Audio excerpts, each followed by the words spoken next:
છો કે પછી આવો એક કપડો યુઝ કરો છો? શું કરો છો? કેવા પેડ યુઝ કરો છો? ઓકે. હવે તમે જે કપડો યુઝ કરો છો ને તો એમાં તમે શું કરો છો? કપડામાં તમે જે ચોખ્ખાઈ માટે કપડાને આપણે બહુ સાવચેતીથી વાપરવો પડે, ખબર છે તમને? કે એને રેગ્યુલર ધોવાનો, પછી એને કમ્પ્લીટ વ્યવસ્થિત જગ્યા મૂકવાનો હોય છે કે તમે ટાઈમિંગ પૂરું થાય તો પછી તમે ક્યાં મૂકી દો છો? એટલે એને પાછી એ રીતના પેકિંગ કરીને મૂકવાનો હોય છે, કેમ કે એમાં જમ્સ હોય, બરાબર? એકને એક આપણે જે કપડું જે કોટનનું યુઝ કરીએ છીએ એટલે એમાં જમ્સ લાગે, તો એને આપણે ચોખ્ખાઈ માટે શું કરવું પડે કે એને બહુ તો બહુ 2-3 વખત યુઝ કરાય. કોઈ પણ કપડો પણ યુઝ કરો ને તો 2 કે 3 વખત તમારે યુઝ કરવાનો થાય, તો વધારે વાર યુઝ પણ થાય નહીં.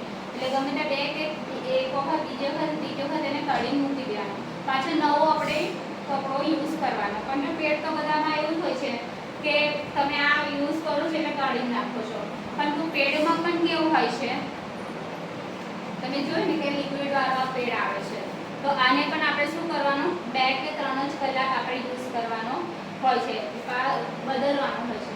2 કલાક યુઝ લગાવ્યો હોય તો એને 2 કલાક પછી એને આપણે ચેન્જ કરવાનું આવે છે. કેમ કે આમાં પણ કેમિકલ હોય છે કે એ કેમિકલ આપણને શું થાય છે, નુકસાન કરે છે.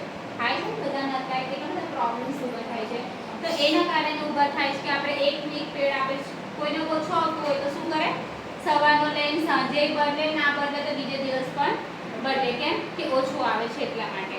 પણ એવું નહીં, ભલે ના આવતું હોય તો પણ આપણે 2-3 કલાક પછી એને બદલી કાઢવાનો હોય છે. બહુ તો બહુ 4 કલાક, પછી એને બદલીને નવો જ આપણે લેવાનો રહેશે, કેમ કે એના પર આપણને આ જે લિક્વિડના કારણે આપણને પ્રોબ્લેમ્સ ક્રિએટ થાય છે, કે એનો પણ નિયમ છે. બીજું, આને યુઝ કેવી રીતના કરવાનો, તો જેને નથી યુઝ કરતા તેમના માટે કે આને આ એક પ્રકારનું સ્ટીકર લગાવેલું હોય છે અને આ રીતના આપણે મૂકવાનું આવે છે, અને એમાં પાછળ અહીંયા જે હોય છે ફોટો ખાલી બંધ